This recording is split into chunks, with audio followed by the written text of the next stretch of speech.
zvose eya makaisa zvose zvinoyevedza. Ndimi magona zvose, ndimi eya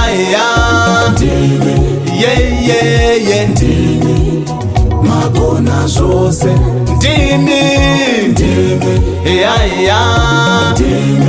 yeyeye magona zvose.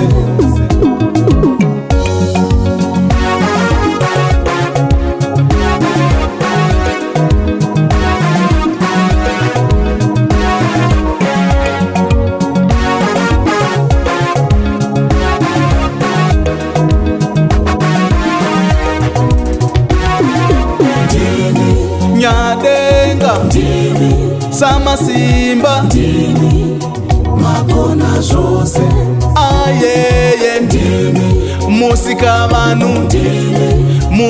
vanhu magona zvose samasimba.